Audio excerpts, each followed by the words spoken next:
Hallelujah, hallelujah. जय मसीह की। परमेश्वर के लोगों, आज हम बाइबल के नीति वचन में से नीति वचन का महत्व पढ़ेंगे। आज मैं आपको नीति वचन का महत्व पढ़ के सुनाऊंगी, ठीक है। नीति वचन का महत्व। दाऊद के पुत्र इज़राइल के राजा सुलेमान के नीति वचन। इनके द्वारा पढ़ने वाला बुद्धि और शिक्षा प्राप्त करे।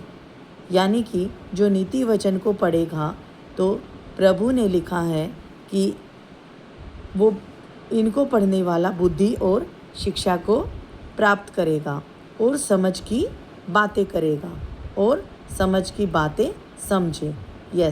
समझ की बातें समझे कि बुद्धि क्या कहती है और काम करने में प्रवीणता और धर्म, न्याय और निष्पक्षता की शिक्षा पाए।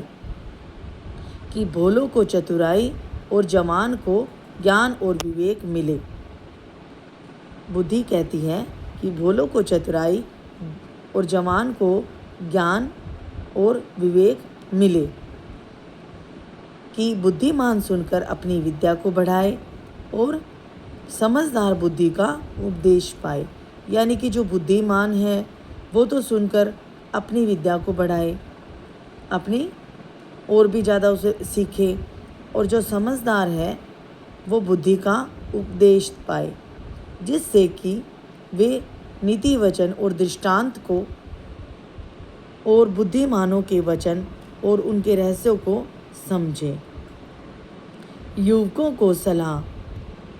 यहोवा का भय मानना बुद्धि का मूल है और बुद्धि और शिक्षा को मूढ़ ही लोग तुच्छ जानते हैं। सिर्फ मैं इतना ही बताऊंगी। यहोवा का भय मानना, इसमें लिखा है अगर हम परमेश्वर का भय मानते हैं वही हमारा बुद्धि का मूल है। जो परमेश्वर का भय मानने लग जाता है ना, वो इंसान कभी गलत काम कर ही नहीं सकता। हर काम में वो परमेश्वर को देखता है, गलत है या ठीक है। बुद्धि और शिक्षा को मूढ़ ही लोग तुच्छ जानते हैं। बुद्धि और शिक्षा को जो मूर्ख लोग हैं वही तुच्छ जानते हैं, यानी छोटा जानते हैं। मूर्ख लोगों को कितना ही समझाओ, उनको कुछ समझ में नहीं आता। लेकिन जो बुद्धिमान होता है और जो परमेश्वर का भय मानता है वो कभी भी गलत काम नहीं करता। आज के लिए बस इतना ही। ऐसे ही वचन सुनने के लिए आप हमारे चैनल को लाइक कीजिए, शेयर कीजिए, सब्सक्राइब